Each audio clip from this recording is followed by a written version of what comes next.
Wow. Wow, this is some really deep stuff. I don't know what just happened, but something happened inside of me. Something snapped, something.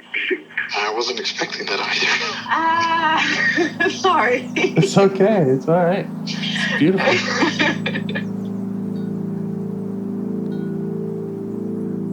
Monster is like really small, but it had to become that to stop me. And then the hurt child became present when you mentioned it. And I didn't realize this until now. There were things that I didn't remember until now. Funny, I haven't seen that before. It feels like I'm the monster. I'm kind of seeing images of things. Of a world where they can exist.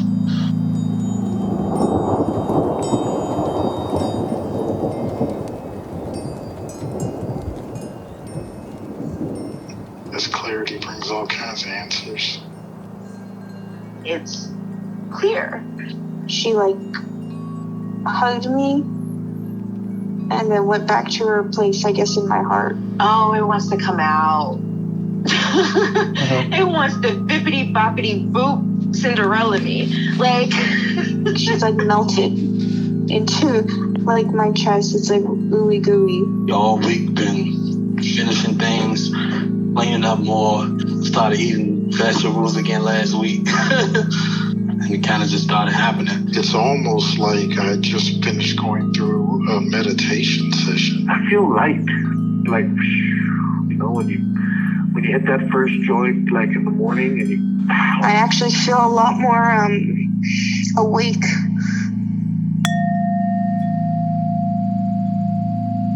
Right now, I'm just feeling really grateful to have this call with you today, and grateful for this being a resource. And yeah, just thank you very much for that.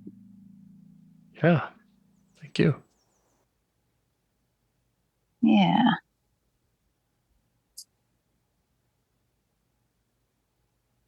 It has been a bit of a hearts party today. Okay. On this end.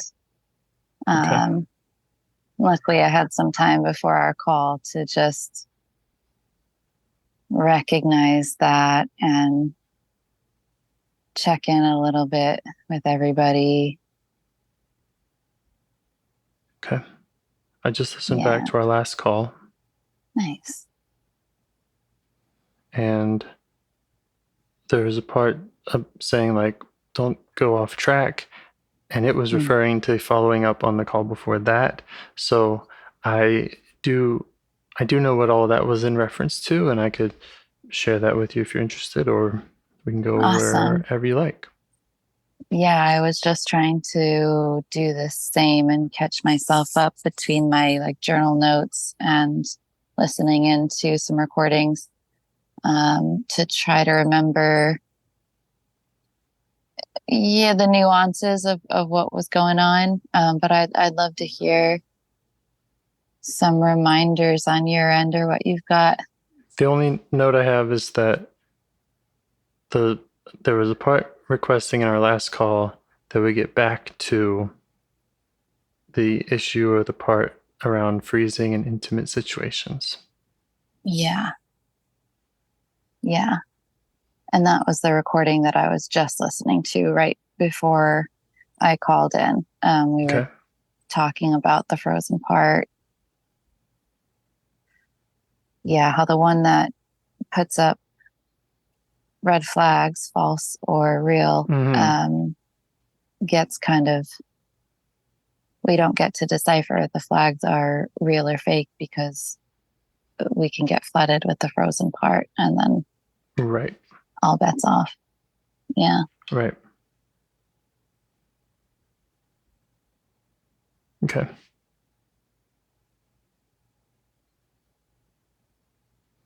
I'm going to have a minute of meditation and just see what comes up in that time, and then... Yeah, that sounds good. Okay. I will set a timer. Thanks.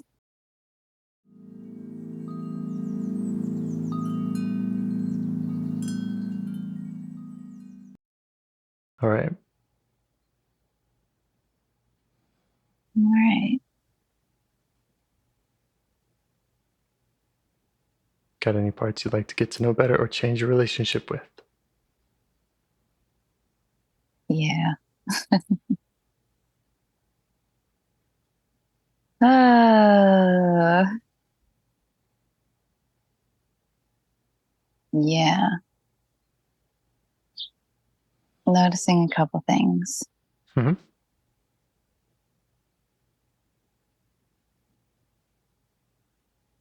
Yeah. Just hearing you ask that question, I get a lot of gratitude. Just, yeah. Because there's a pretty loud part that is telling me not to go inside right now. Mm-hmm. That's like really loud and really scatterbrained and really like, just don't ask questions. Just don't look. Nope, look away. Stop. It's all a mess. You don't want to do that.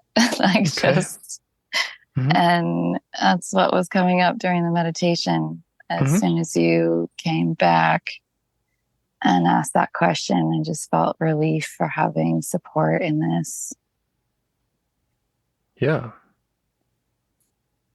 That could be a part to get to know. Yeah. Yeah. Yeah. That part is just like, oh, thank God.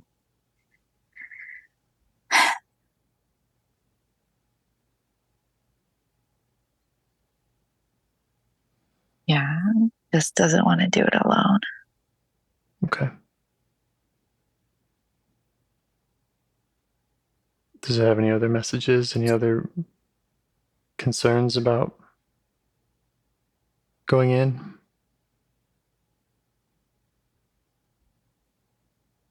The one that's grateful or the one that says don't go inside? I was thinking of the one that says don't go. Oh, okay.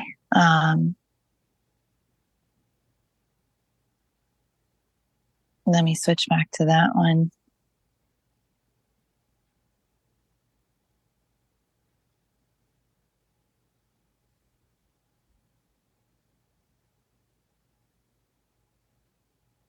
I mean, I get the sense that like it knows that it does. It's like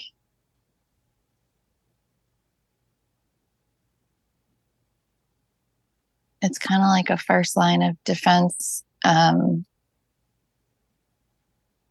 It's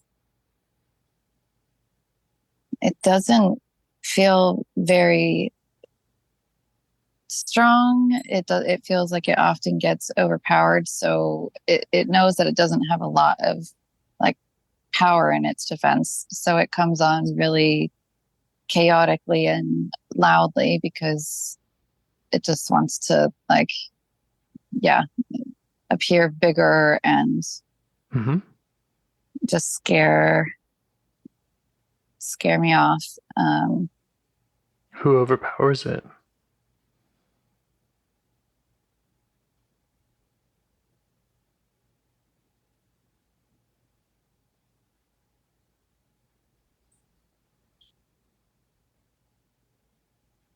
Yeah, the parts that say, and it's hard to call them parts because it feels very self-informed as well, but it gets overpowered by the ones that say like going inside is the only way to heal and it all starts here, and Mm-hmm. ignoring it won't make it go away. Mm-hmm. That sort of reasoning that then it just has to kind of quiet down and go to the back.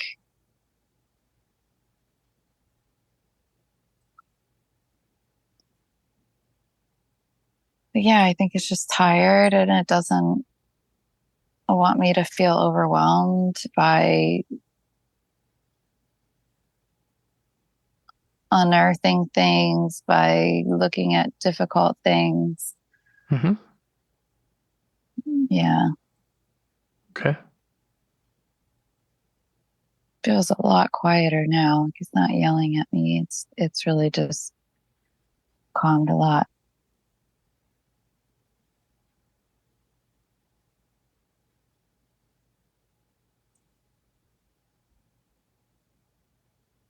Yeah, I was just scared. Like, and thinks it's really messy inside, and I don't disagree. It can be messy. Mm-hmm. And we can get overwhelmed when our parts overwhelm. Yeah, they're pretty skilled at that sometimes. Mm-hmm.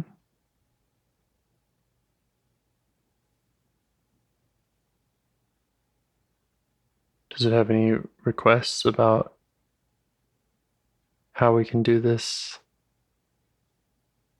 in a way that it is more comfortable with? It's on support. Get more support. Mm-hmm. Yeah. Okay. The grateful one seems very much in agreement with that. Okay. And what would that look like? This people, Mm-hmm. practitioners and otherwise, community, safe spaces. Yeah. People that are going through this process with themselves, that understand the difficulties and have space to support other people in that, and me in that. Mm-hmm. Okay. A lot of value in the community.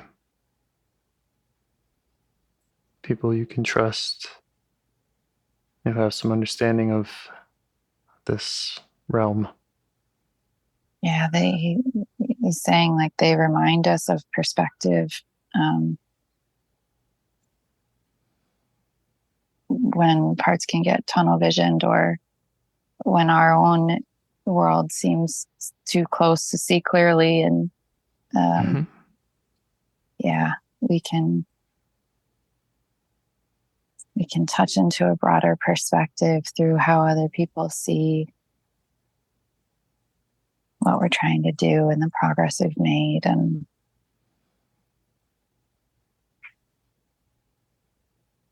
yeah, they help us get perspective.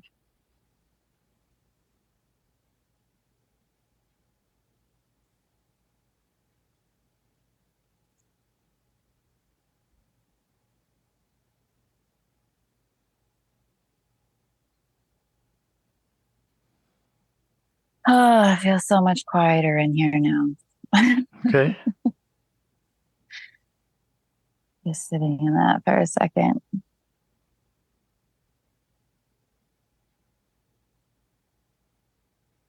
We know I'm always open for a conversation, brainstorming about community. I would love that. Yeah. Yeah, that was on my mind before. That's been on my mind the last couple of days, but yeah. Yeah, I really love what you do and what you provide, and would love to be a part of it in any way, and help facilitate things in any way that's helpful and that's supportive. And I think it's very much mutually supportive, as this part is pointing out. Yeah. Yeah. Sure, we could find ways. More than you're already doing. Yeah. Yeah, I'm sure we could.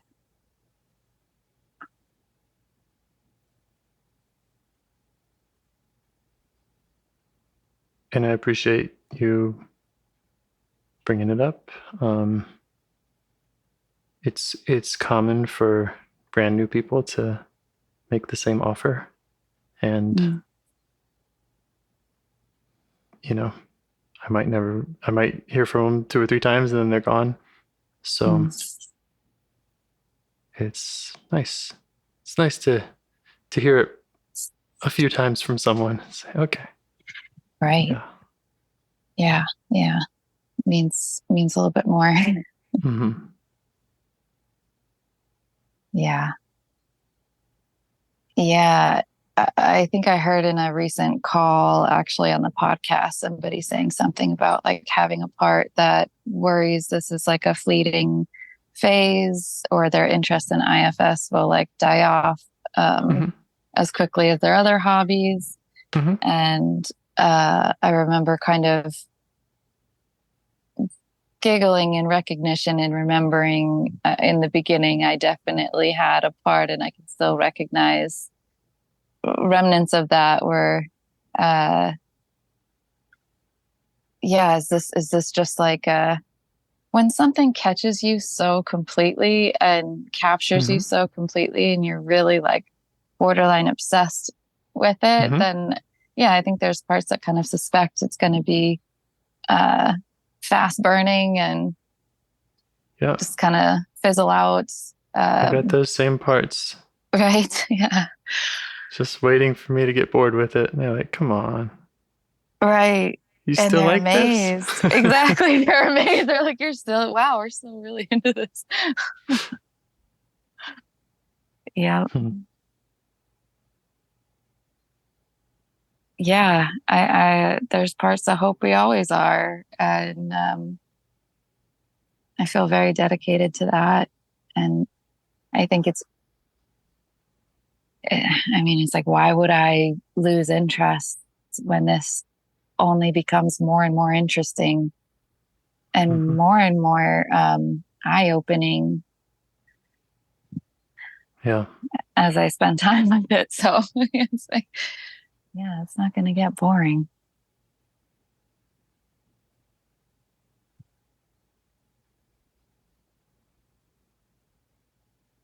Yeah.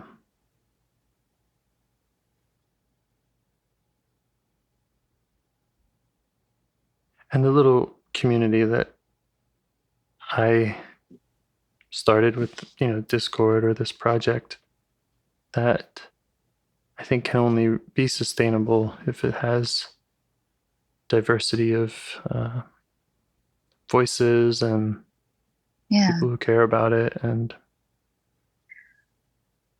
it would be way too much for one person just in the workload alone of kind of organizing things or answering people, connecting with people, providing resources is so much easier to do collectively.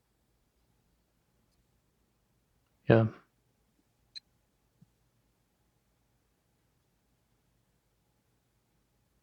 Yeah. And I know you're, well, I shouldn't say I know, because I don't know, but I would love to know more about if I believe that you are moving soon. That's the idea. Yeah. I'm in those conversations, house hunting, and yeah. I don't know how that will affect things. Right. I'm intending to again live a little outside, a little bit in the country, and still have my plenty of free time and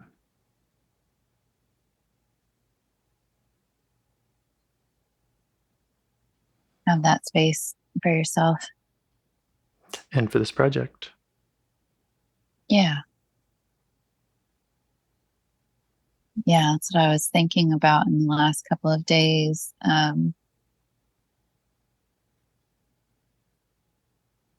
Just sort of putting it out there as you go through this process, that if there are ways that either of us can think of for me to help facilitate some ease in that, I think that would be really mutually beneficial. Maybe we could schedule a conversation specifically for that sometime. Great. Yeah. That'd be awesome. Okay. I'm going to make a note of that. Cool.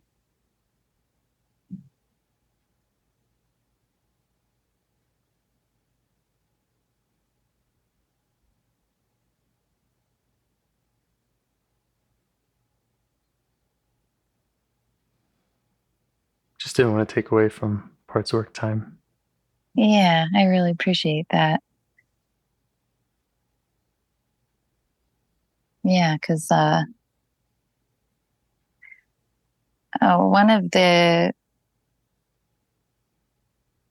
nicer feedbacks I've gotten on Discord since our last call published was talking about how this person was talking about how nice it was in that call to witness a real-time discussion, inclusive of parts, that reaches a resolution, or that reaches that where everyone's heard. It was just like, I forget exactly how she worded it, but it was so nice. I expected the feedback about, oh, it's great that you're sharing this kind of taboo thing of attraction, and that's good. But this comment was more like, no, the biggest takeaway for this person was that she got to see exemplified two people in discussion with their parts, with each other's parts. Right. And that was something that really blew her mind, and she felt like she could actually apply in her real life relationships. Yeah. Yeah. Yeah. It was so cool. I think so. Thank you again for sharing it. Thank you too. Yeah. Yeah. So we could have a whole separate conversation on how to help each other out and bring more support to more people. And we can have a all parts inclusive and self-inclusive conversation around that. That sounds great. Mm-hmm.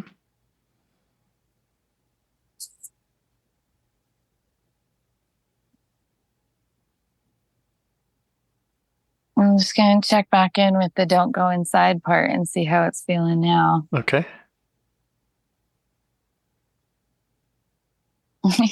He seems pretty chilling. All right. Yeah, he seems pretty comfortable.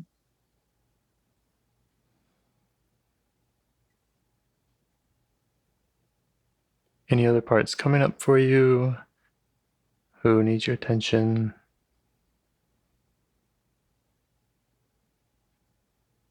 Or you'd like to get to know better?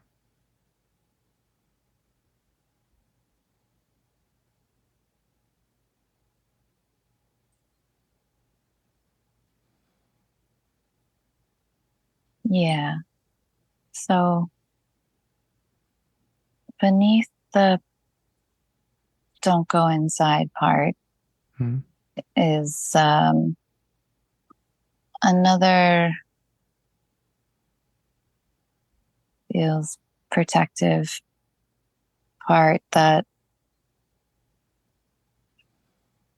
it's like this part knows where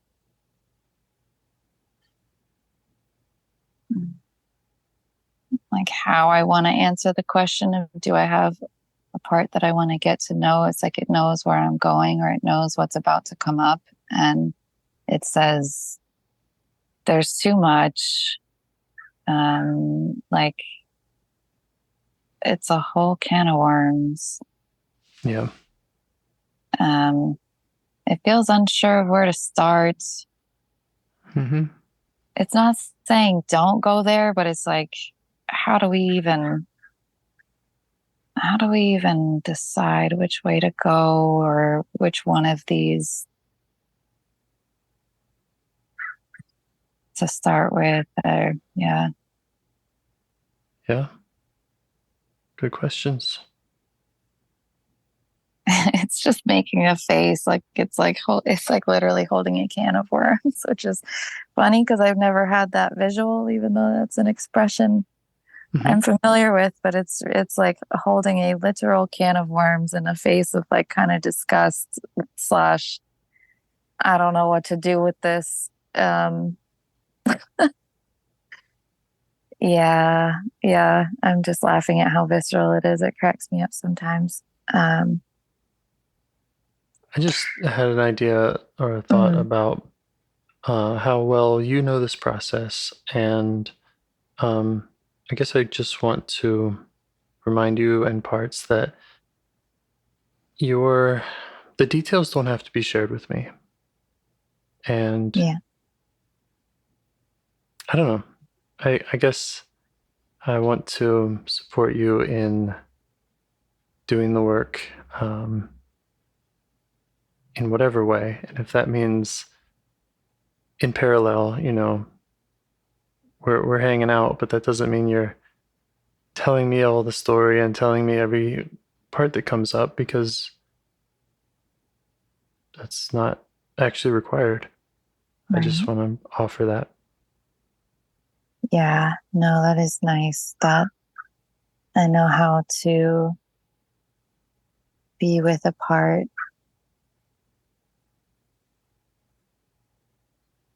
and to hear it, and that witnessing is what's important. And we both know how to navigate a conversation with parts without having to say everything out loud. And yeah.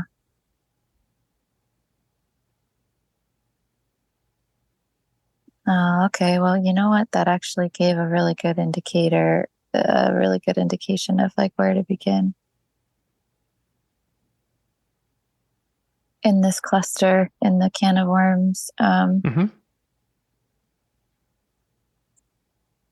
Yeah, the part that we've touched on before that says that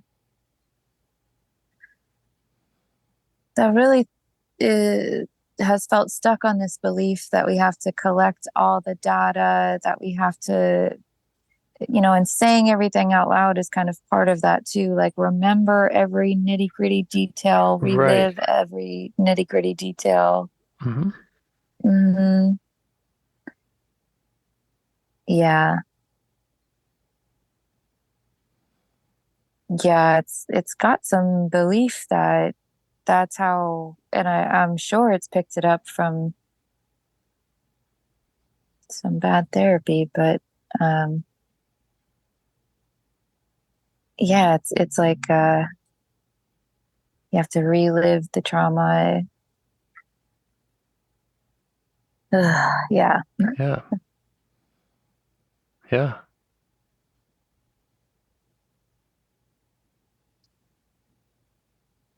Makes sense to me.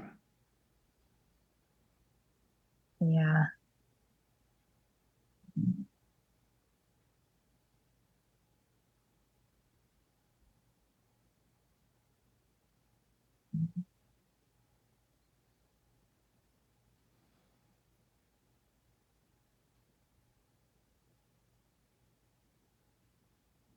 And I can see how that would give rise to parts saying it's too much, it's too messy, it's a can of worms. I can see why those would be up more if there's a part saying we have to see every detail of our history and traumas. Right. And it definitely, it brings up those doubtful parts that then kick off the protectors that say it's too messy, we don't know, it's too loud, don't go in there. But the doubt of we've tried that, like that's a lot of the type of therapy that we were doing before IFS. It's like just sitting in it and talking about it and stewing in it and trying to scrape up memories. And Yeah, it's when the part that believes that and says that comes up, there's just a lot of doubt and fear because like it's like we know where that leads and it doesn't feel good. Yeah. Yeah.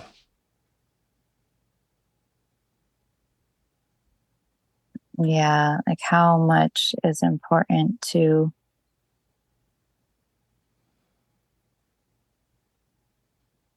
go back to.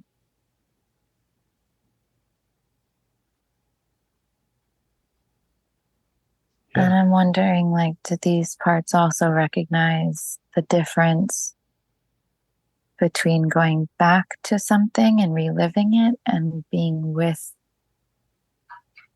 the part that is living that? Do they see the difference there? Right. Right.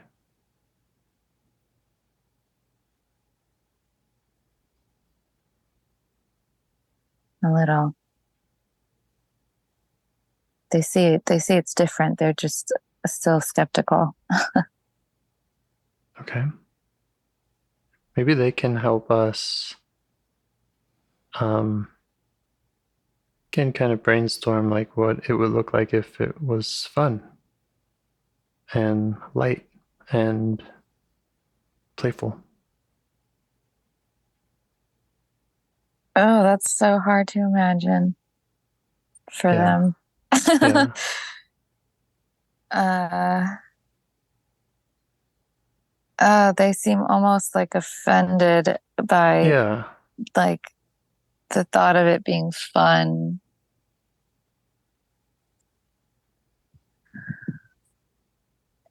Yeah, maybe they don't quite understand. Maybe maybe what a better question for me is like kind of what would they rather be doing? What if that concern wasn't there?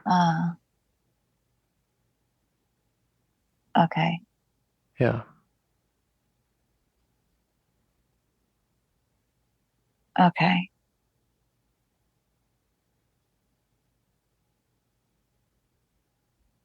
Hmm.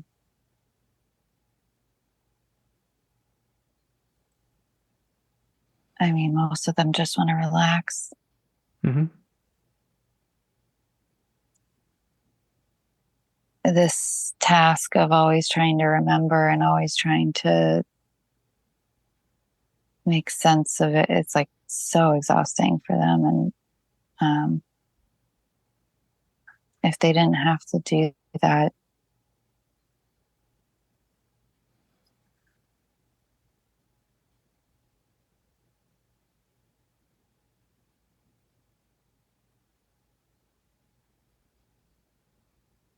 when I pose that question, I don't get words back. I get like a very peaceful silence. And that's why I'm thinking relax, because it's just like, if I didn't have to do that, it'd be so nice. Yeah.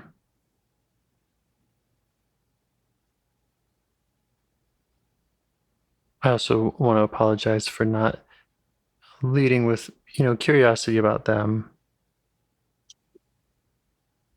I was asking about the process and kind of getting to the solution.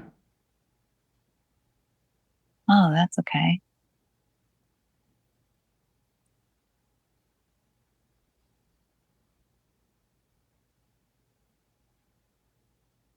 Because I do think it's important to understand why they feel the way they do.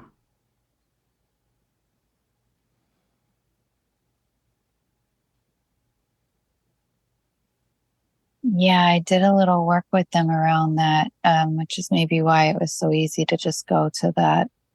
Mm-hmm. What would you rather be doing? Mm-hmm. Yeah, I did some work with them around that, and it made so much sense. This belief of needing to know every detail and have a like ironclad case of exactly what happened. They showed me a lot of flashes and imagery of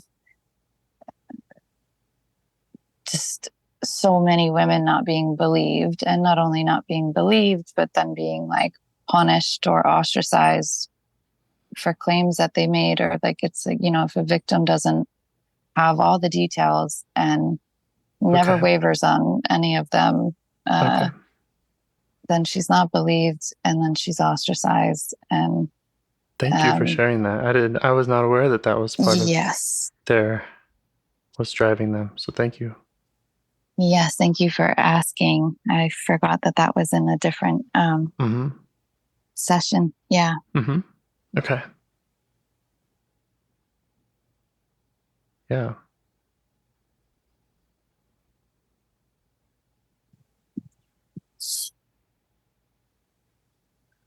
Yeah, it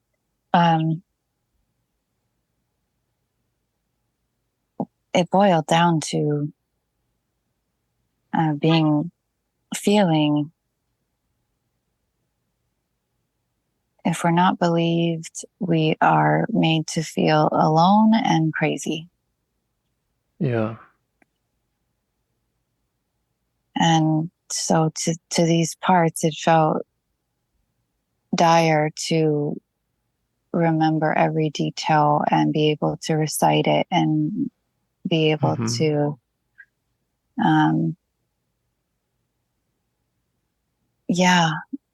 just be like stoic about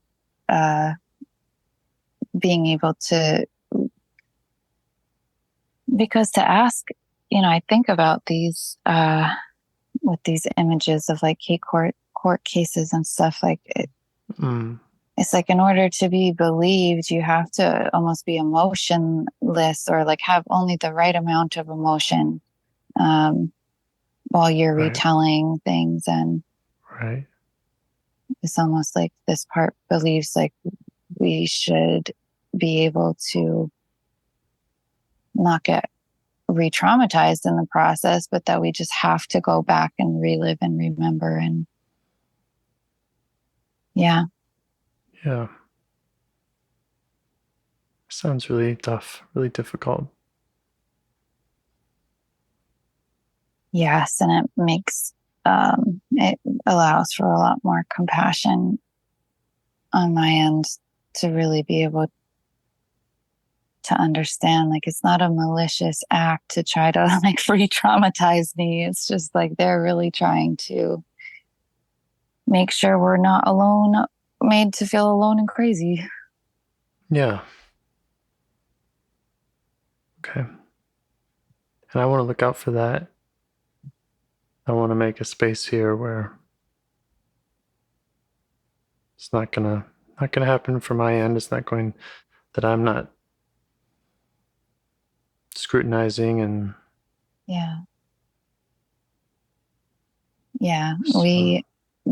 me and my system, we've seen you prove that countless times with other callers and with me. So yeah, that is really nice.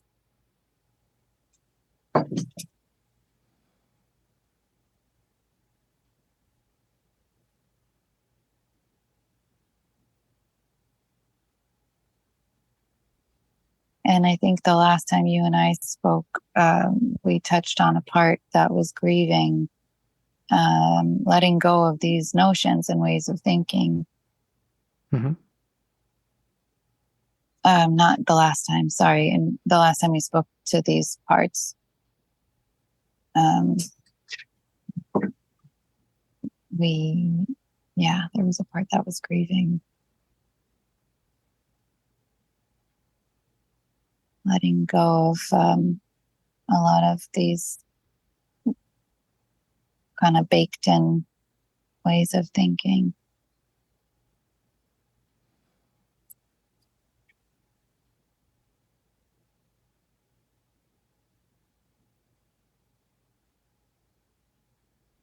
Do you want to continue your work with them now, or share more about a resolution or an intention that you had with them.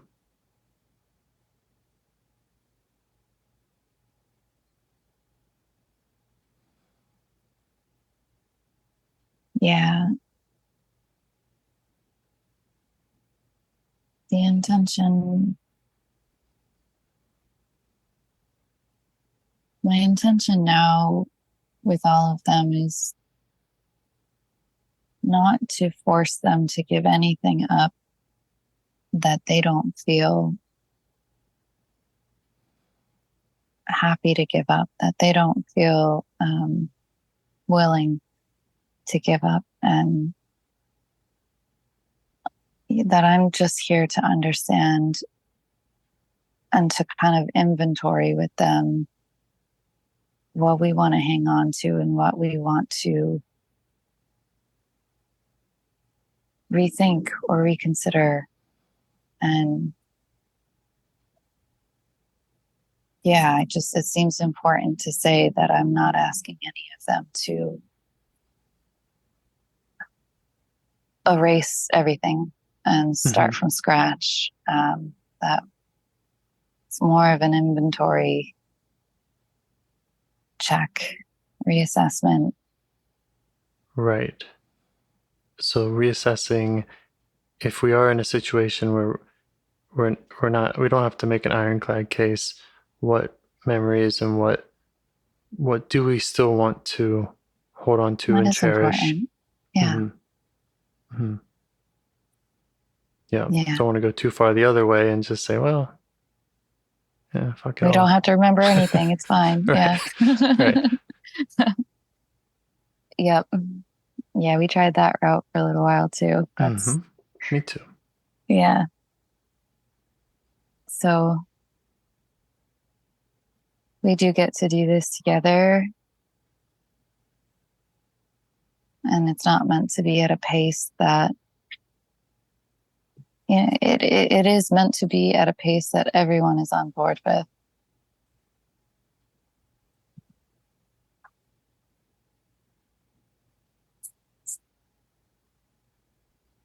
And that feels nice.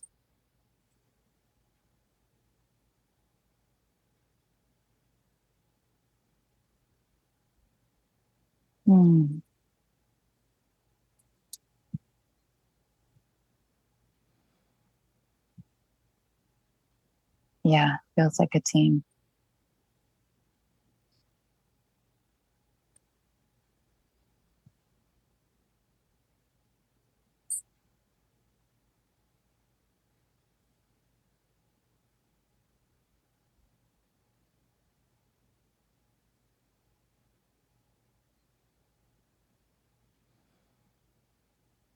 And it feels more like being with than going back. Absolutely. Like we're here together.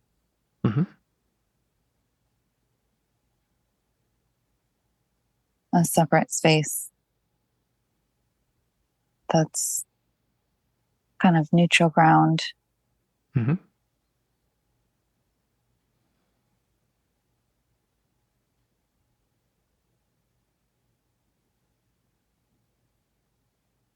Maybe that's a question I can add to my list. What parts would you like to be with? Yeah.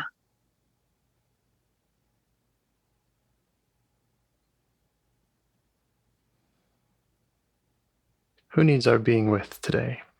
Yeah,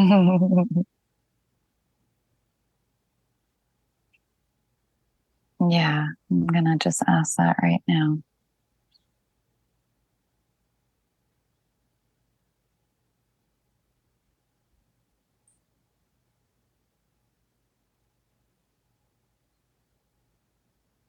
Wow.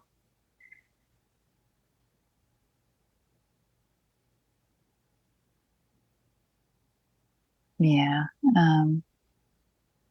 That's pretty clear.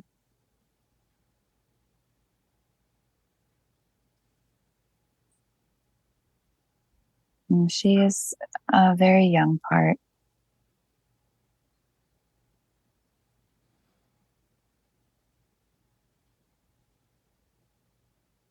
It's one of those parts, though, and I haven't quite figured out how to explain it really, but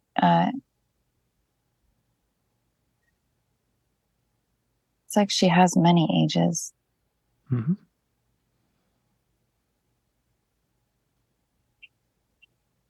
And there is a beginning point, right? And I think that's the youngest one, but it definitely feels like a succession of ages. And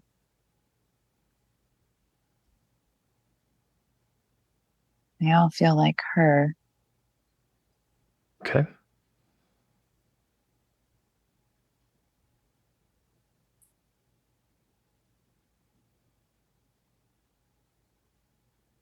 And it feels right to be with her now.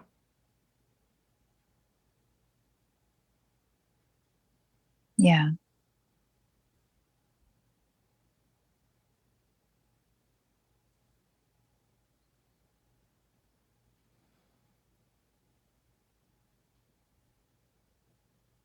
Yeah, I'm just letting her know she can show me whatever age she wants.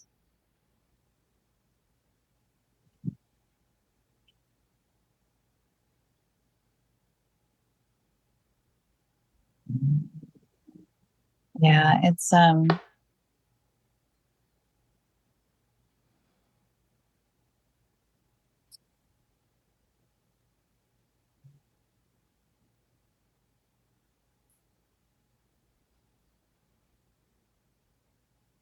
she's showing me like Jekyll and Hyde, like two faces, two face. Yeah, yeah, that's what it is. It's like, what's that character? Yeah, that's Two-Face from Batman. Mm-hmm. Yeah.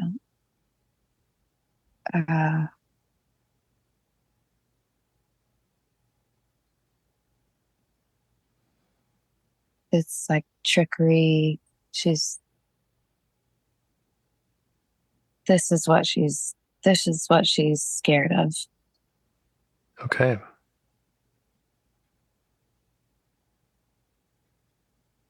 Thank her for showing you that. Yeah. Yeah, I see her.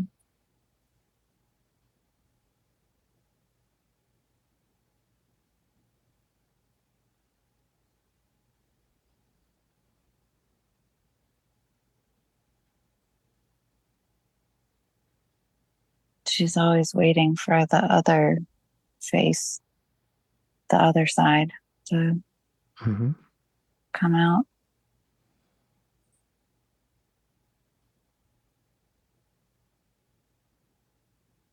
She's just terrified to trust. Yeah.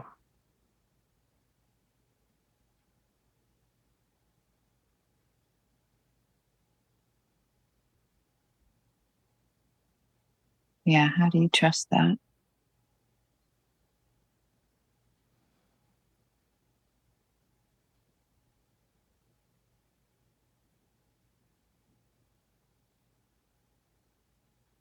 It shows up like a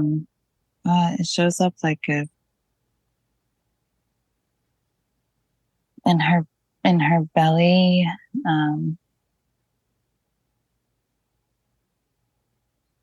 Yeah, it's this like kind of sickening feeling of like not knowing what's coming.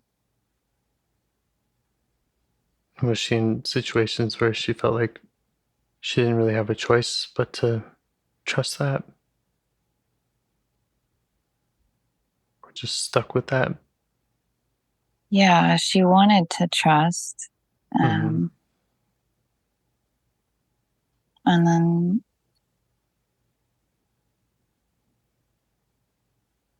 then she'd get hurt.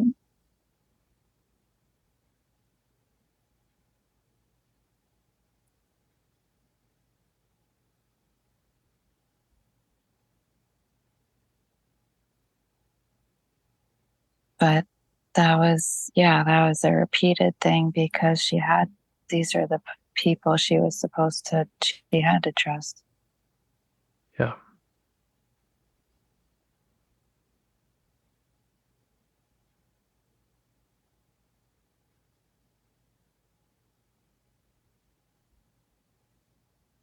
Yeah. How does she feel being able to share this with you and show this to you?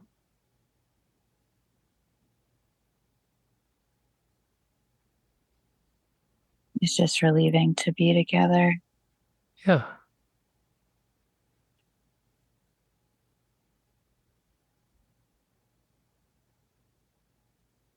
To be able to speak clearly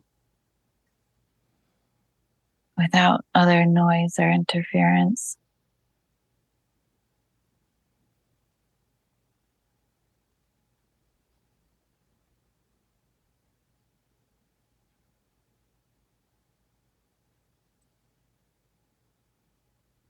Yeah, she's showing me like,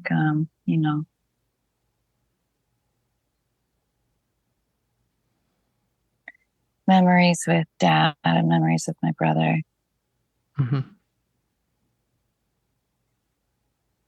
It feels like, it extends out past men, but for whatever reason, like this, she's super affected by,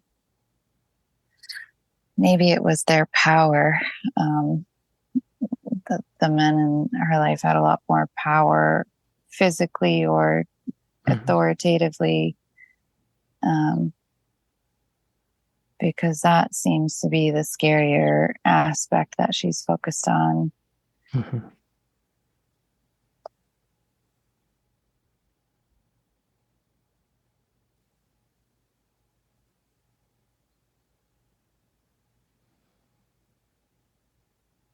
There's really something to that choice bit, though, like when you said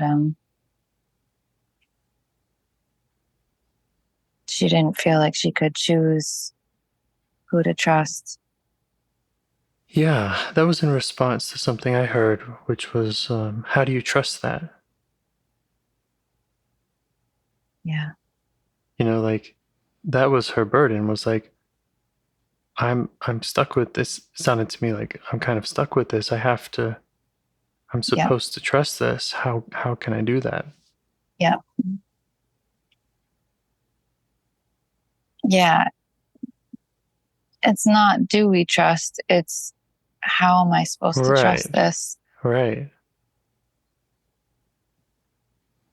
Yeah. And there is, she's saying like, oh yeah. Yeah. Even when she does what she's supposed to do and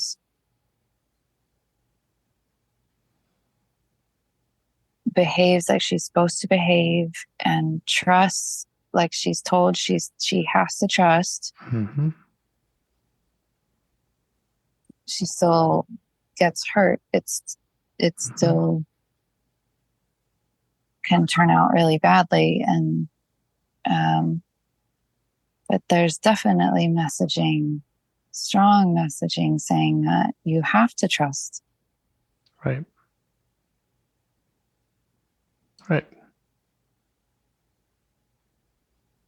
Almost like, what's wrong with you if you don't trust that? Yeah. Right. Yeah.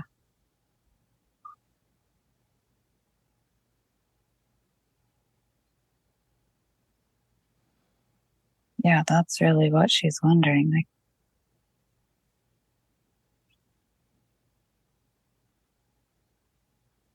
what am I doing wrong? What? Mm-hmm. Yeah. How come I can't? Yeah, she's saying, how come I can't see how that's trustworthy? How can I like see that as safe? You're telling me to see that as safe, but like, how is that safe? And what's wrong with me if I don't see how that's safe? Right. Yeah.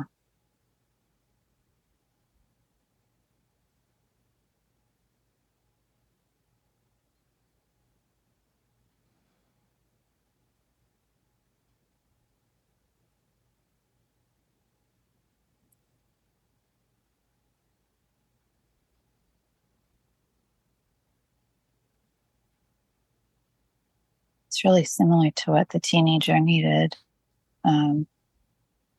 Somebody to recognize how wrong certain things were. Mm-hmm. Like things that were just accepted as normal, or like you weren't supposed to make a deal out of. And Mm-hmm. it's like, yeah, that's that alone and crazy. Like, Right.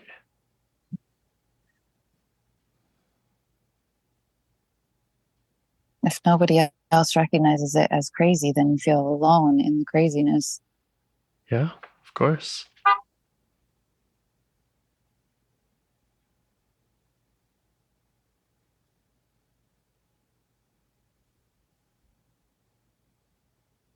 Yeah. I'm just thanking everybody. Like, there's a lot of different parts chiming in on this right now, and it does feel like in a good collaborative way. Uh-huh. Yeah. Yeah.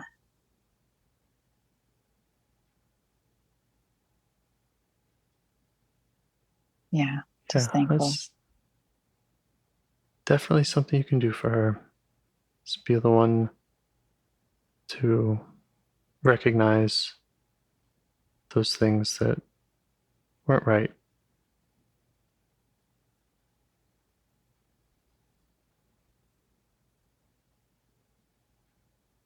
And that she shouldn't have been told to keep things secret or be upset about something that she has every right to be upset about. Mm-hmm.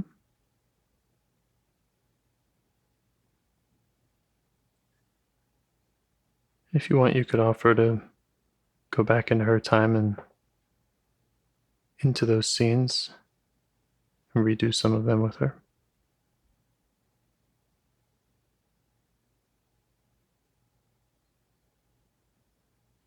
Yeah. If she wants.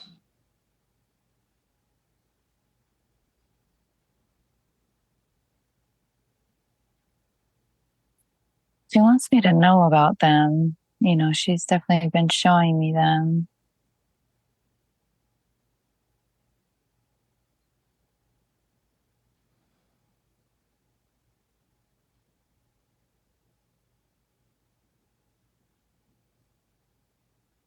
I think, again, it's that difference of like,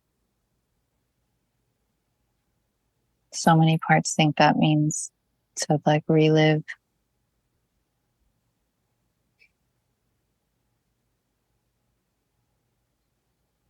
Right.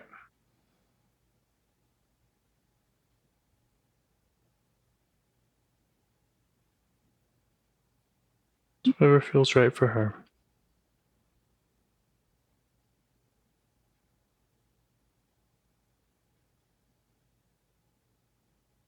There's a couple in particular for sure. And a lot of them with dad can be kind of like lumped together. And I don't mean that to diminish them, kind of saying that for her, like not to diminish them, but just in recognizing them, I can see the similarities in all of those different instances. Mm-hmm. And it is that sort of like Jekyll and Hyde, two-faced situation where one minute everything's fine, and then the next minute you have done the worst thing possible. You are the worst thing possible. You're in so much trouble. And it's that whiplash of Mm-hmm. Like, what did I even do? What even happened?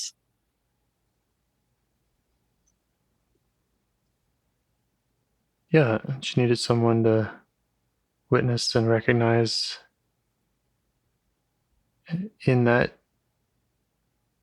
time, and to help her with her confusion and all the other feelings. I think she really needed an example of somebody steady, like a steady caregiver that wasn't so volatile and um,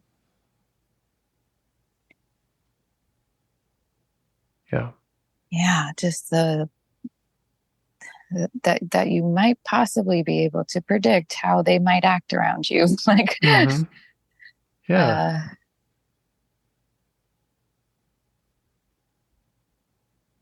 Yeah, and especially in the male department, like there were touches of that with females, and a couple coming to mind, like that were as best as they could be, you know, somewhat steady, somewhat safe places,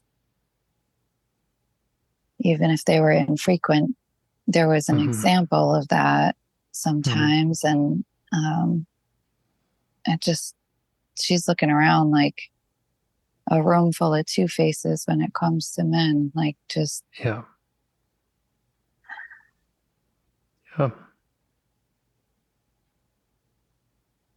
Okay, she's going into a little bit of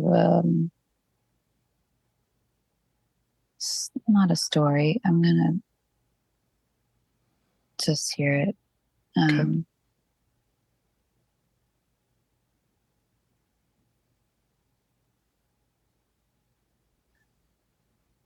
gonna try really hard not to get blended with this because yeah. I know that there were parts concerned about reliving and how much of that we were doing. And I guess I just want to remind that what she wanted was recognition.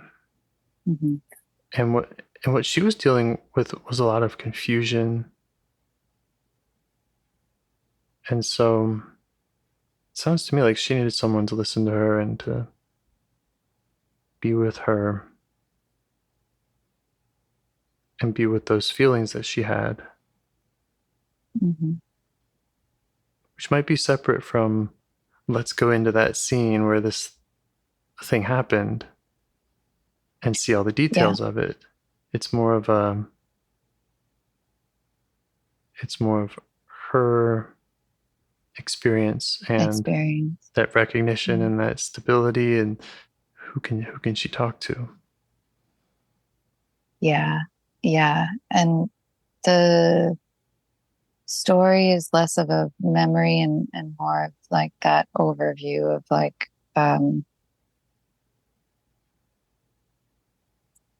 yeah.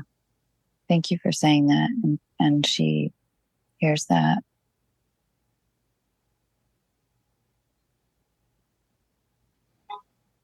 Yeah, she is sharing with me, like, as far as looking around for that safe male figure,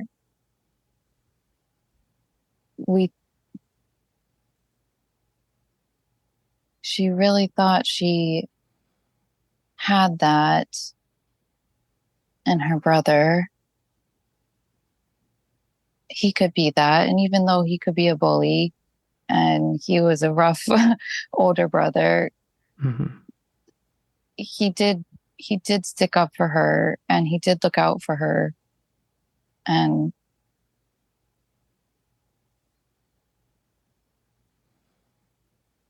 that like he was really supposed to be that. Like she's showing me him wearing that crown. Like, Mm-hmm.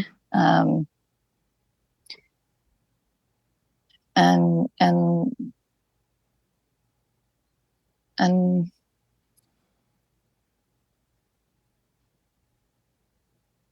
that got all fucked up. Yeah.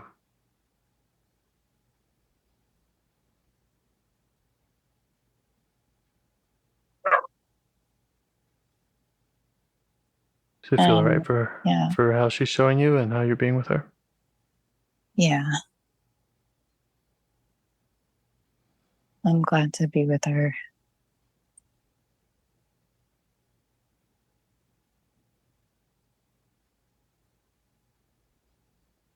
It's just, yeah. She's heartbroken. Yeah.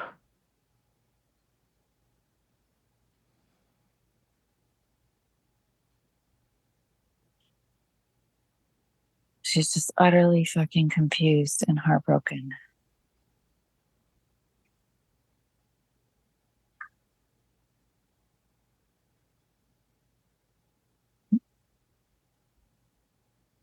Yeah, this was supposed to be the person that she could turn to. Mm-hmm. And he took advantage of that. Yep. And it's like that realization of, oh my God, like you're two-faced too. Yeah. And so even she has you to recognize how wrong things were in that. But there's also that grief of, there's grief on the other side of that too. So much. Yeah. Like not only, yeah. Yeah, she felt like she lost her brother. Mm-hmm. She lost her brother. Mm-hmm.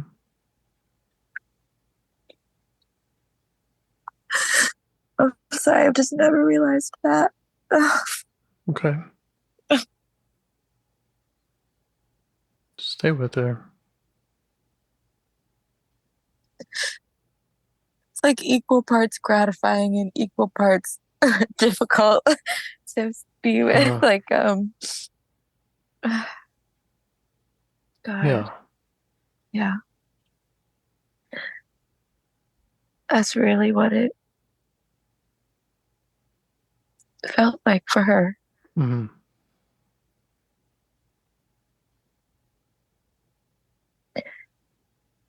I don't think I realized that.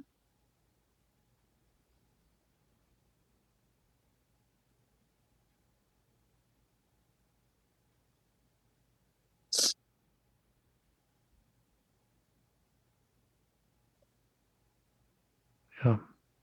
And she wasn't. That makes so much sense. She didn't feel like she could. She didn't feel like she could realize that if she kept being told that she had to trust, or that she's supposed to trust.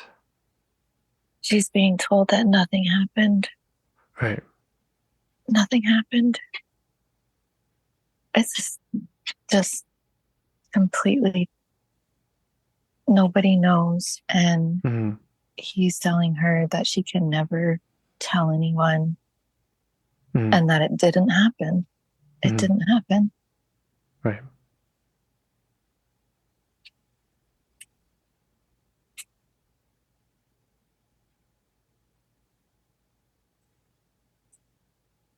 But it was such a heartbreaking disconnect that she has felt and that I have felt since then. Mm-hmm.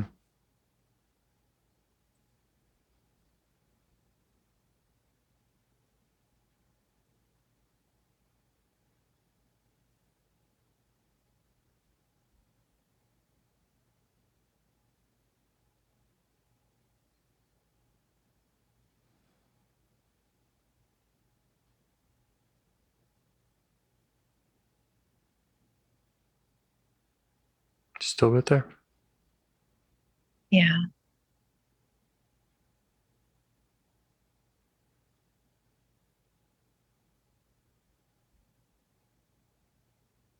Yeah, she was just starting to show me, like, I don't know exactly what this means, but it was like, she showed that disconnect between him and I, but then she, like, the scope widened out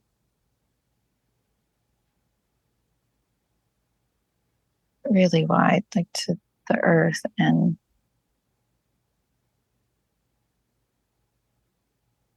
the disconnect is larger than just him. Okay, so that disconnect kind of rippled through her experience with just the world, how she perceived it. I guess, yeah, that's a great way to put it. Yeah, it rippled through her world. Hmm.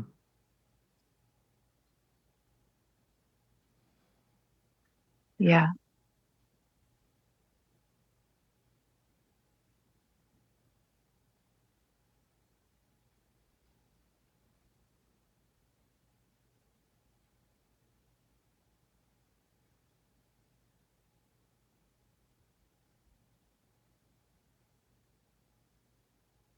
Yeah, she really misses him. Like, she misses what he was to her before that. Right.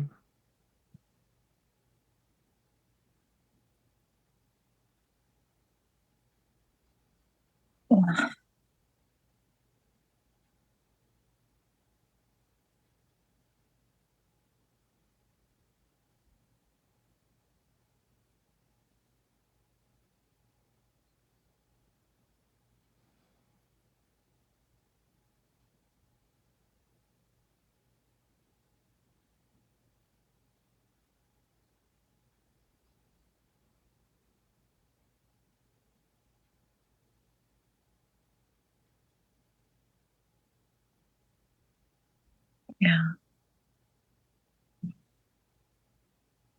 Do you want to invite her into your world, your connected world?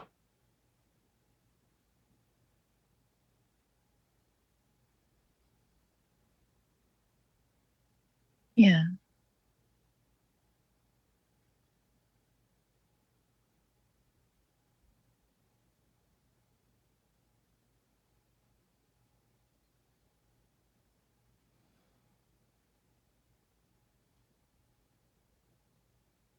He feels hesitant.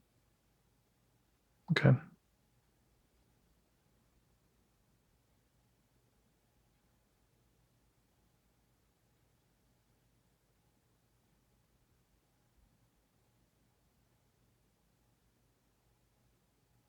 I'm just letting her know that I understand.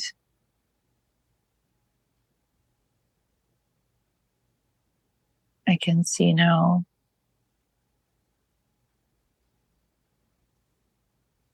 I can see now. She felt like she lost her big brother, but she lost her trust in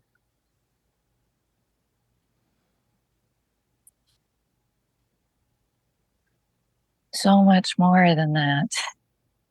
Mm.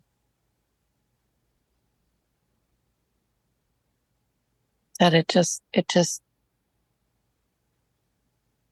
if somebody, yeah, this is okay, she's got a little bit more she's sharing. um,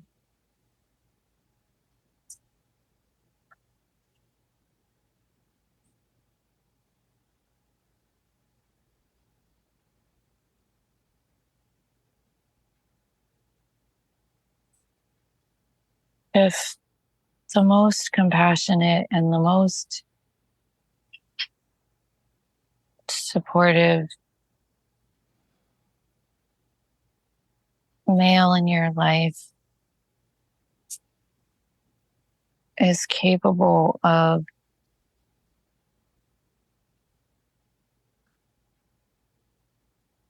harming you in that way, then, like, what does that mean for the rest yeah, what does that mean for everybody else? Like if the person that you know to be your rock can harm you like that, then why should she assume any better from anyone else? yeah, when most of them are not nearly as compassionate or kind as he could be. And right. Yeah.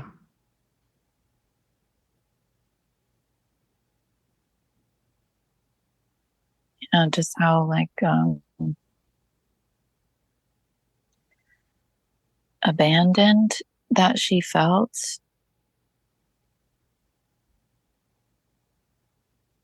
I really don't think I've understood that. And this is definitely a point of my life that I have thought a lot about. And I've really not understood that part of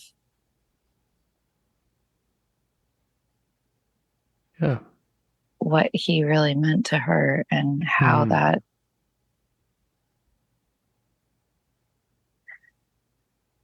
what that all really meant to her.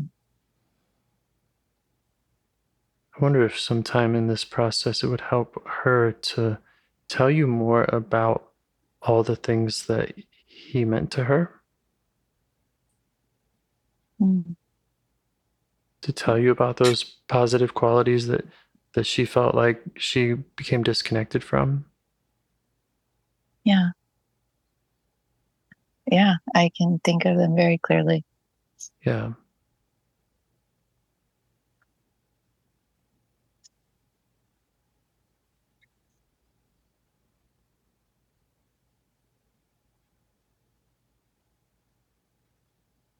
And then thinking about how you might provide those for her.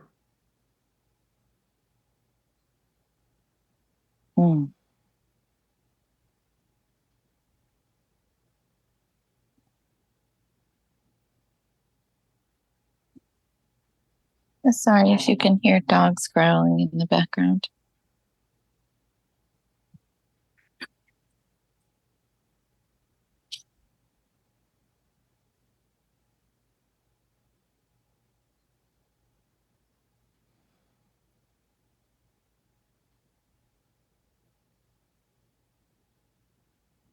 Yeah, I think a lot of what he provided for her was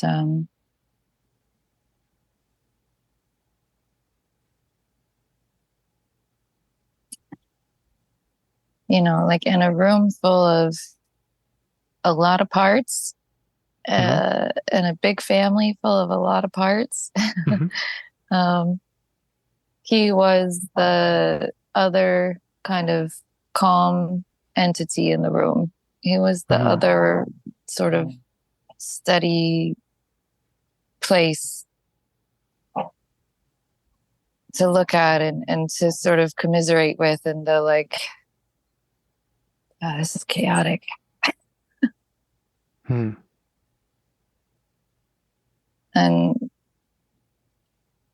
made her feel less alone in the crazy. Right. Because he was doing a lot of that recognizing that she needed. He could. Recognizing. Yeah.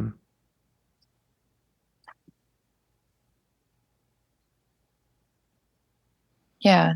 Sometimes he really could. And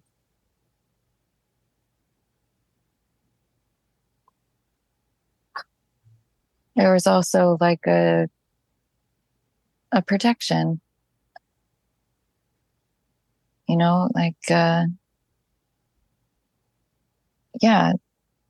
protection, looking out for, stick up for you and you're getting ganged up on by all your sisters or, dad or whoever. It wasn't all the time. And sometimes he could join the tormentors, but it just, it felt like sometimes we were really on the same wavelength and we felt really like a silent recognition. Mm-hmm.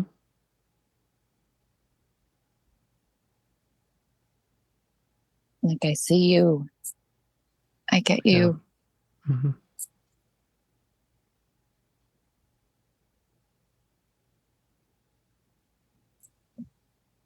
Yeah. Those are things that she deserved in a brother, in her family. Yeah.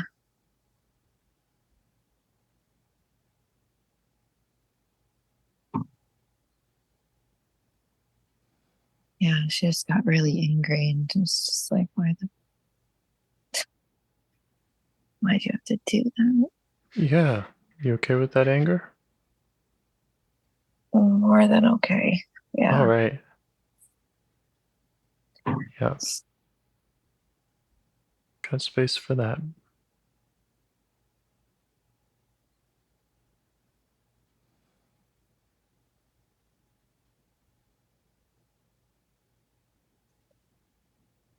It's like, what's wrong with you? Why would you do that? Mm-hmm.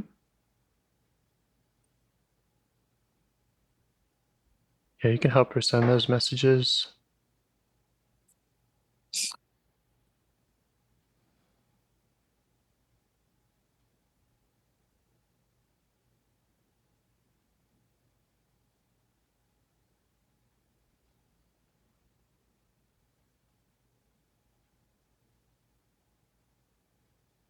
Yeah, and make a safe place for her to express that anger.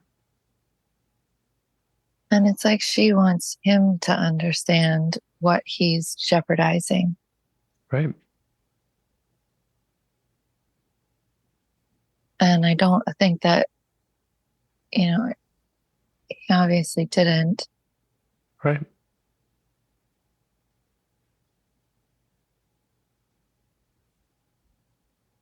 But yeah, she's mad at him not only for doing what he did, but also like, why don't you see how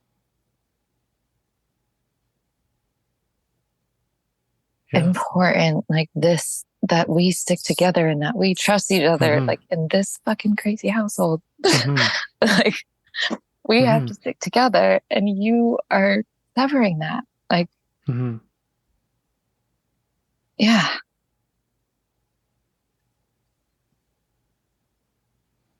Yeah.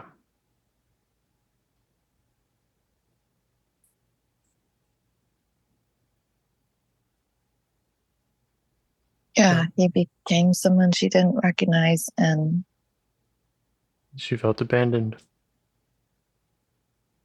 Yeah, she felt like she lost him in the way that she knew him.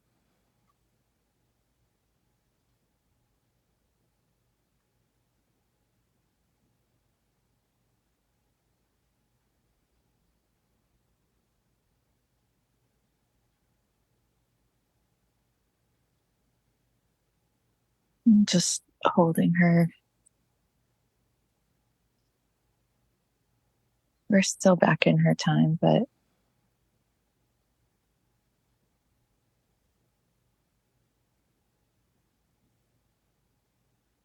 yeah, I'm really grateful for everything she's sharing. Yeah. You're both doing great. That's all I would recommend is continue staying with her, continue the witnessing. And when she's ready, to invite her to come be with you and to learn just what she needs to feel good about that and safe there. Yeah. And she started showing me a field and an environment that she would like, but some confusion happened when, like, in providing for her what she needs. Part of it is like, yeah, she's like, you're not you're not a guy. Like, Mm-hmm. how are you going to give me safety in that way that I needed? Good question. Yeah. And I can't deny that, yeah, I'm like, yes, I can be me and I can give you this support. Mm-hmm.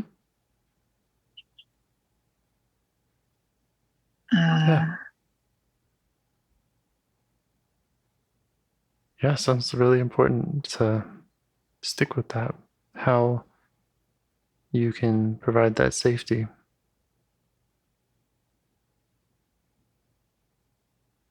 in a world where they're bigger and stronger. Yeah. Mm-hmm.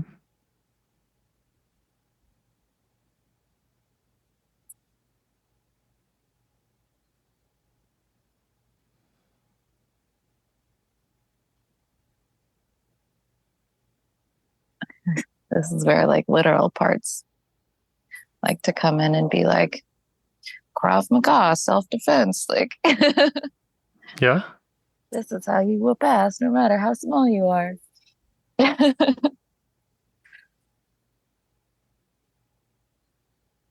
Yeah. Couldn't hurt to know some self-defense, right? Yeah.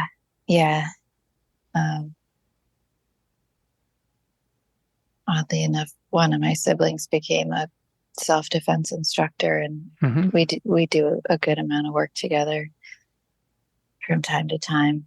Don't know how odd that was. Right, exactly. Yeah. I think there was a lot of irony in that, in the in the odd statement. Yeah. Uh-huh. Yeah. Yeah, no, it makes perfect sense to me. Mm-hmm.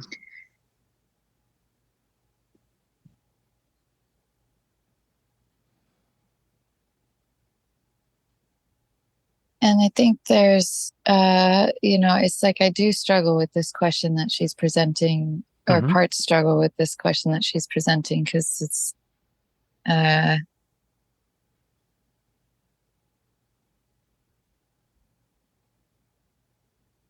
there's a couple of different responses that come up. Like, I can't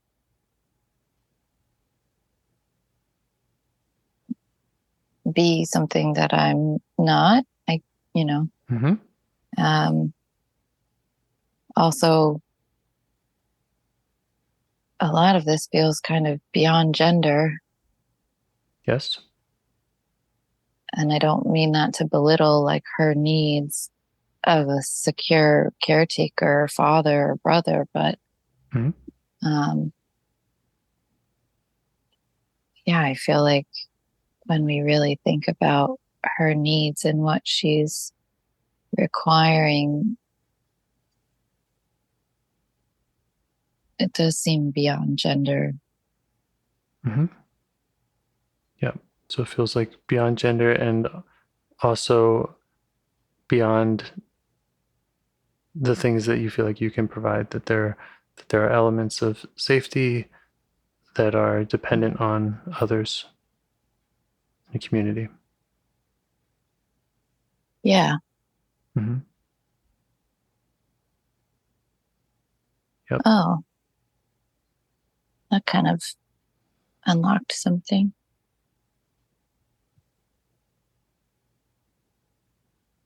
Did you mean like I could, I don't know if you meant this, but this is how I just ran with it. But like, did you mean that perhaps I could facilitate those secure relationships and needs with the outside world for her? Yes. Are there trustworthy people in the world? Yes. Yeah. She was stuck in a place where she couldn't answer that with confidence. Exactly. Yeah, that's right.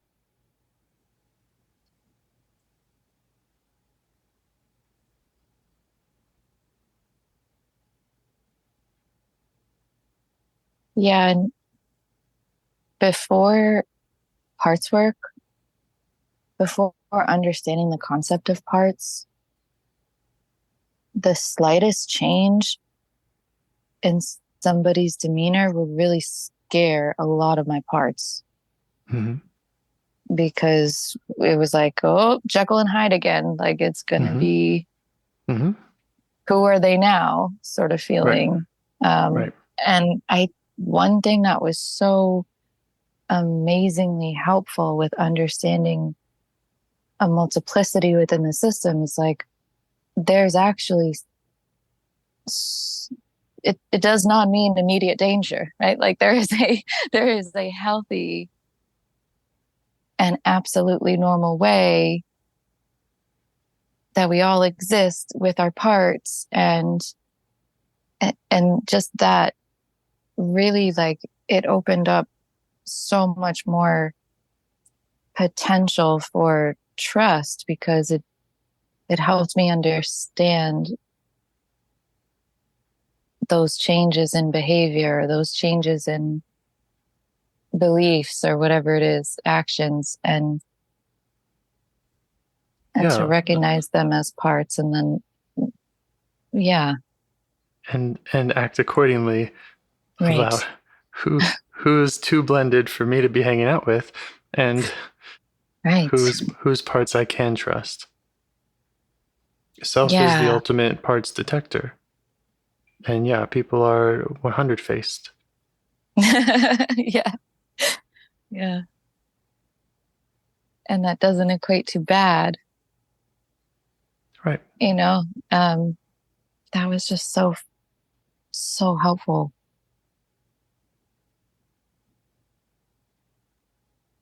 And that is it. Like,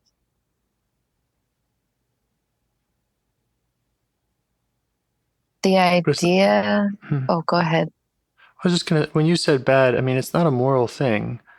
Like, she's talking about her safety. And, we can be as compassionate as we want, as anyone, and still be under threat by their parts.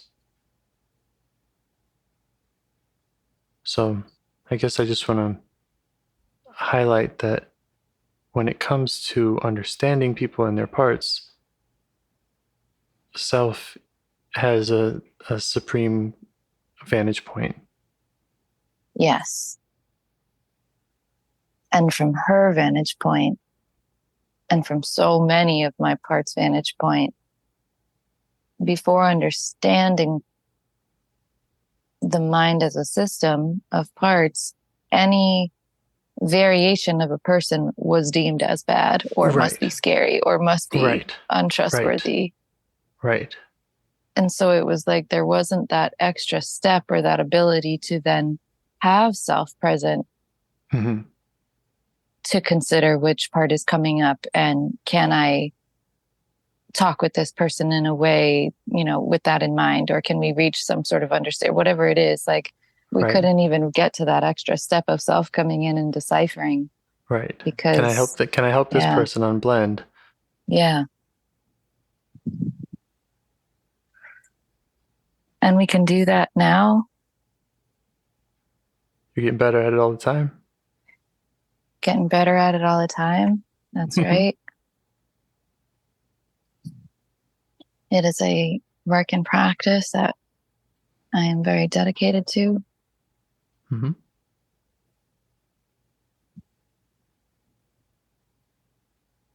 Yeah. And I only mean better. Self is already great at it. It's better it's better at letting self that access through.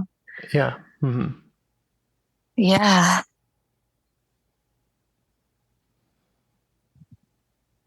better at hearing my part so they don't have to blend and scream. Right. Right.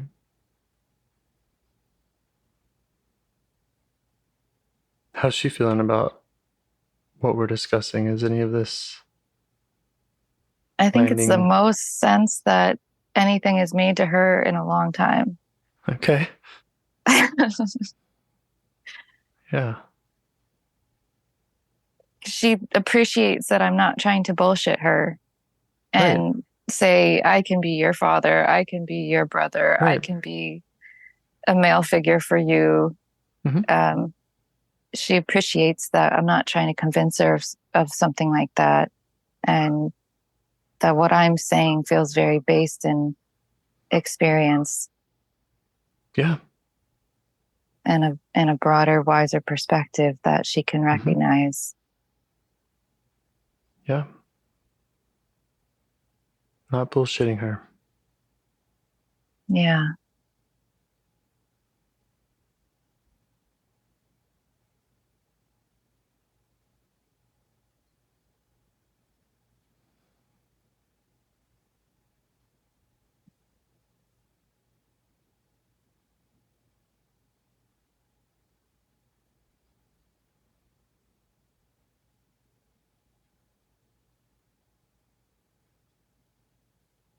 Is she feeling better about joining you now in your world and where you're going? Yeah, I was just checking that out with her. Seeing if there was anything that needed to be done or that she needed done. Mhm.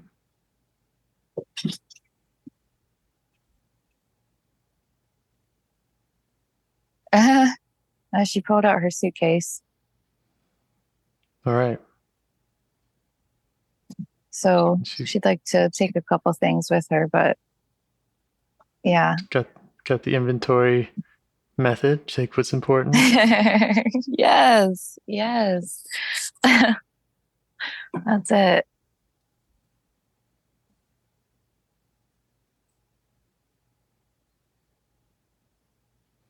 Yeah, she can take what's important to her. Mhm.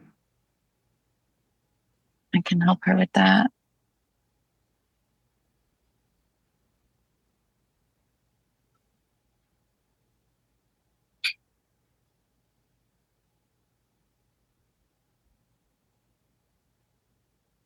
Mm-hmm.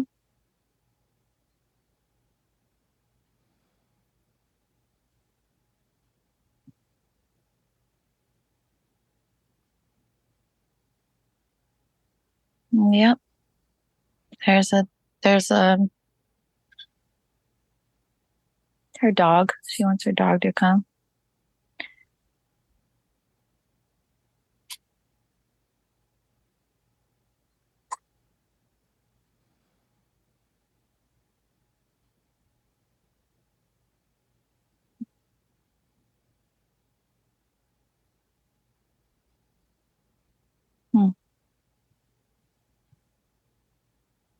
Okay. I'm a little confused by this part. Hmm.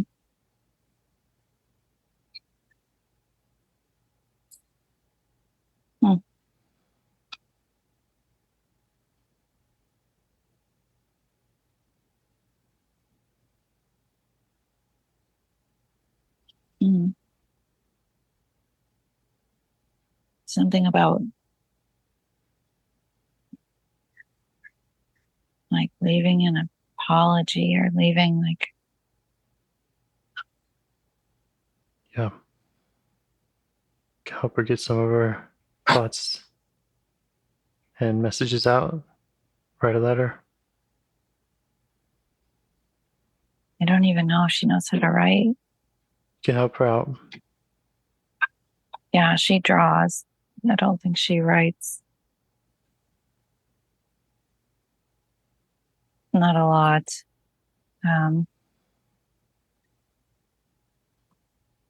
But it's there.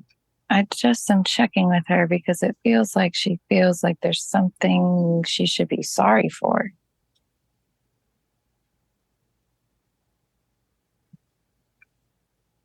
like she should be sorry for leaving or sorry for what happened. She's sad that it's a place that's not for her.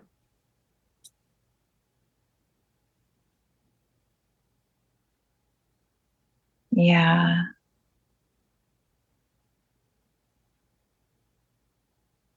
Yeah.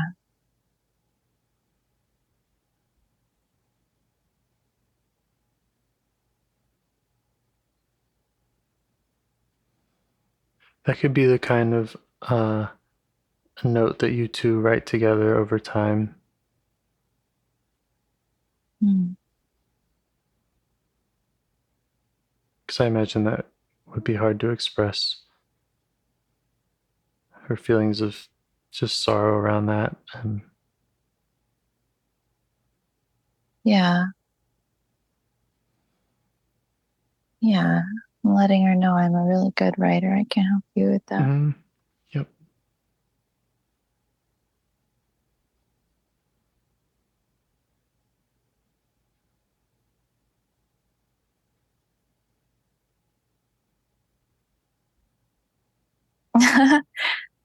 Okay, she is very creative. So it's like a magic envelope that can't be opened until we've finished writing it. So we Right. can leave it there. It's blank, but no one can open it. And when Nice. it's all done, they'll be able to open it. Mm-hmm.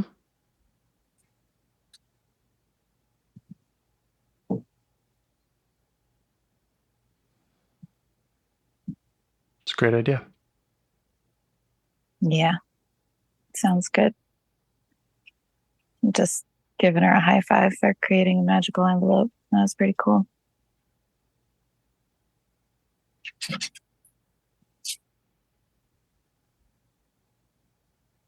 So the last thing I want to do is rush any of this process. But I would like to maybe give a 5-minute warning or something on my Yeah. ability to sit here in this particular chair.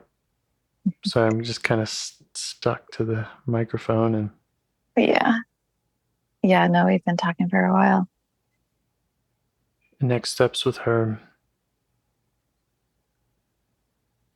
Again, writing the letter, doing the unburdening if she wants with the, places in her body.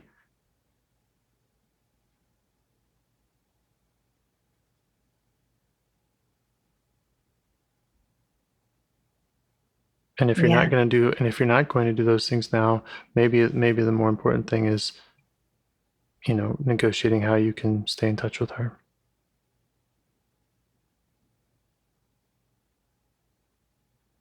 I'd like to offer her,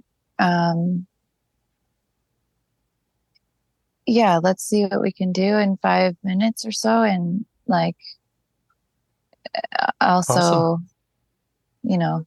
That there's no, it doesn't have to be finished. And yeah, we can be back in touch. We will be back in touch. Yep. Mm-hmm. Yeah, because she's familiar with where the grief lives in her body, and she is showing me that. And we are in the fields. Okay. It's beautiful. It's not a place I've ever been, but it's like from a storybook. Looks like, this is funny because I've never been to Switzerland, but it's like, this looks like Switzerland. Okay. It's gorgeous. So if she's comfortable there, then yes, you can ask her where she's carrying pains and these beliefs that she had, these disconnected feelings in her body, and how she'd like to give them up. Yeah, it's the grief, the anguish of what was and what is and what won't be again. And Yeah. it's very much in her on her right side and in her heart as well.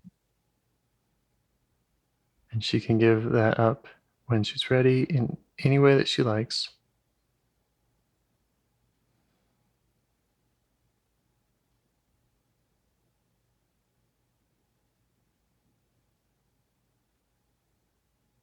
Wow, she's really creative. That's cool.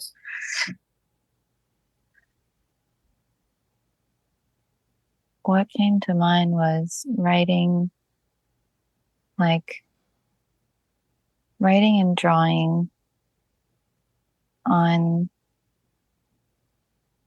these little pieces of paper that she'd fold up in certain ways, and then having a fire. Mm-hmm.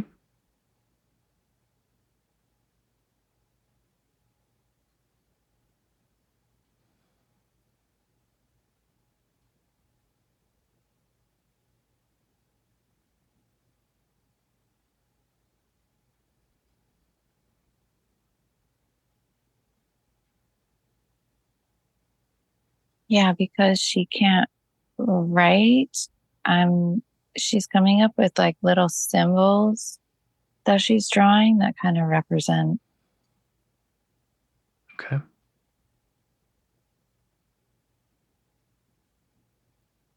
Is it connected to her body?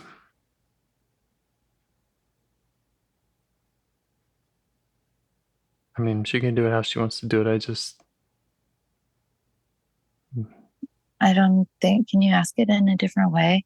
Well, normally when I'm guiding through this process, I'm looking for where it's held in the body. And so when you talked about writing, I was just wondering if that's a different step, or if this part is irrelevant. I don't know. I just wanted to. Yeah, I get what you're saying.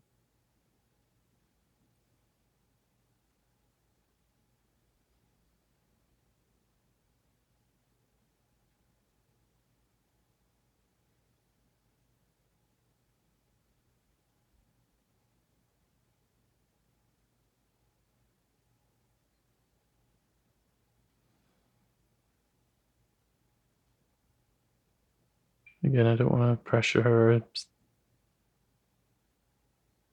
Can come back and ask another time, or just do whatever feels right.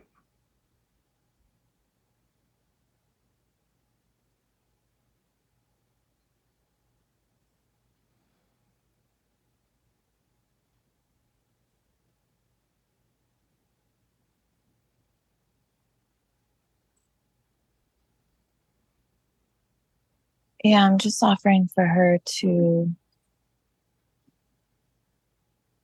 place whatever she needs to place into the fire. Mm-hmm.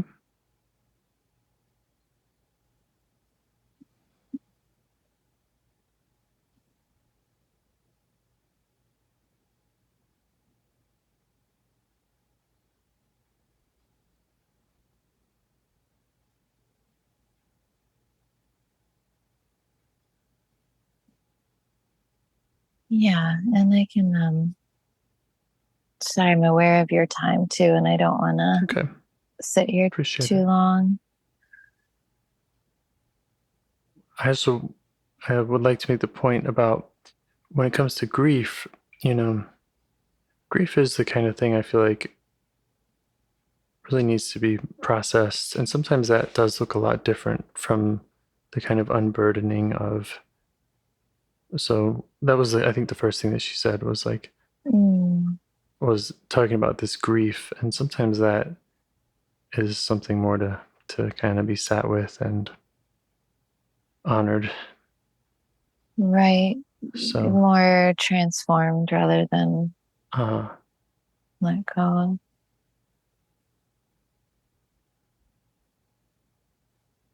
She does have these beliefs.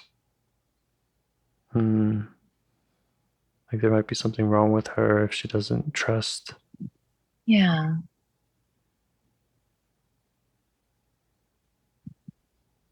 Yeah. Or that she was alone and crazy. Yeah.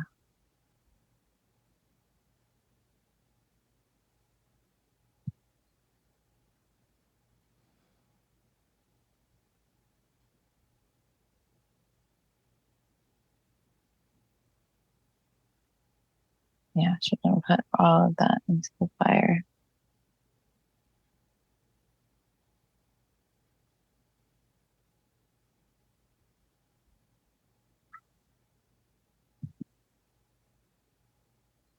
And we can take inventory on the grief together and better understand it.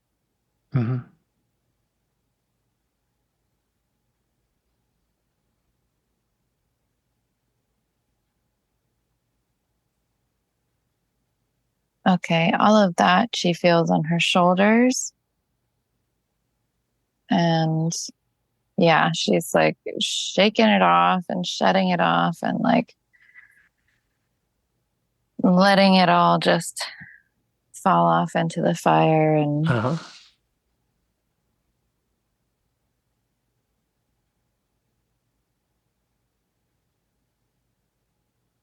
yeah.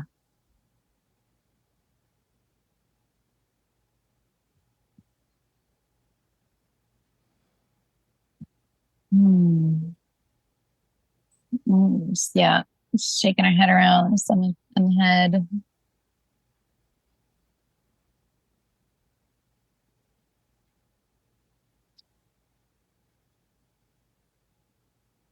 Sometimes it really feels right for me to move in the ways that like she's moving. So I'm just letting that happen.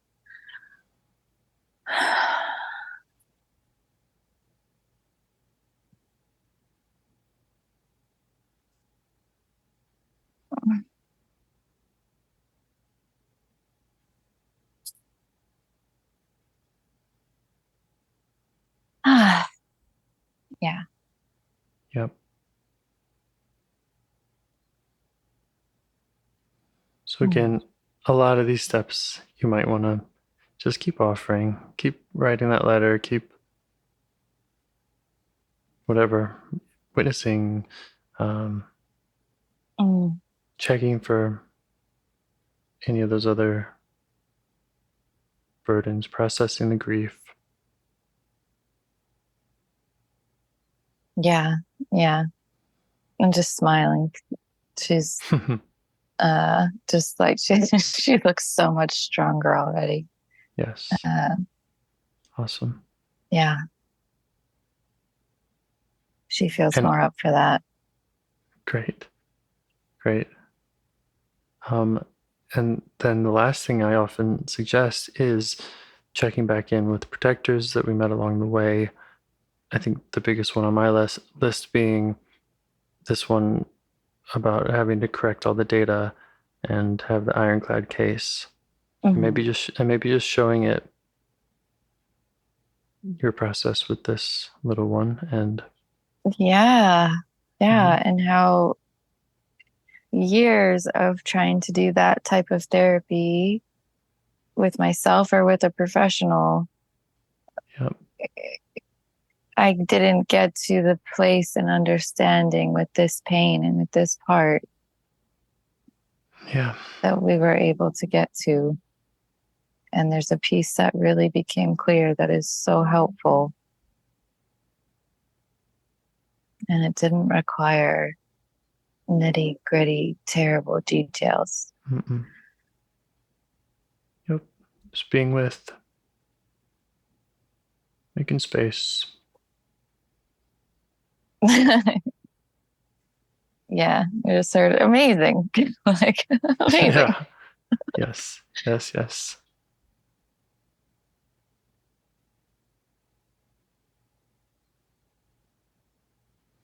Okay, great work.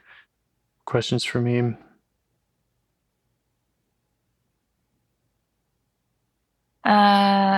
I'm just seeing if there's any way in particular this younger one wants to get in touch with me, or Mm-hmm. I mean, it's funny. Like, the more I do this, the more I don't really get answers on that question. And they're just kind of like, we'll talk. Like, Mine say the same thing. Really? Okay. Yeah. I'm like, it doesn't feel like. Sometimes I'm in a process, especially with an exile, and I am cutting it short, and They're there scared, it's very important that I get back to that tomorrow kind of thing. But most of the time it's not there. They do have trust that I do my part's work and I don't forget about them, and that we're together now. Like, it's kind of almost like, what do you mean get in touch with you? Like, right, we're together. Right. You're right here. You see me. I see you. Yeah. And yes, when I get blended with other parts or other things that are going on, she might need my attention. Mm-hmm. She can come up with any way that she needs to. Yep. You won't forget about her. No. Won't forget about her. Haven't forgotten about her this far. Really thankful for everything that she shared. That I'm like, I'm gonna sit with this one for a while, James. I'm just like, that's great. Yeah. Okay. Well, I'll share the recording with you, and you can enjoy re-listening and catching even more details. Yeah. As much as you like. That happens every time. Yeah. Thank you so much for all of your time and patience sitting in the chair. My pleasure. My pleasure. All right. Thank you very much. All right. I'll be in touch about all that other stuff and talk to you soon. All right. Great. Bye, James. Okay. Thank you. Good night. Bye. Do you want to help bring more self-energy to the world? If you'd like to participate in calls or help out with this project in any way, I'd love to hear your ideas. Join the Discord server or contact me at james@liveifs.com. A huge thanks to our audio engineer, Yvonne, for your care and diligence in editing the calls. To every caller for your courage in sharing some of your parts. And to anyone out there getting to know their internal system, keep going. Who knows? That might be the most selfless, helpful thing you can do for others, and you're the only one who can do it. If you'd like to see us reach the largest audience, we must please the almighty suggestion algorithms at iTunes and YouTube, and they don't care about the power of IFS. They're looking for likes and shares and comments, and the sooner the better. Follow the links in the show notes right here in your podcast player to make your wishes known. And now, a minute of meditation. Or if you prefer, pull over. You can do it in 60 seconds. Just click one of those links. They're right there, and give us a like or a 5-star rating. It would really help. If you think this project is helping people, you're helping people by sharing it. Thank you.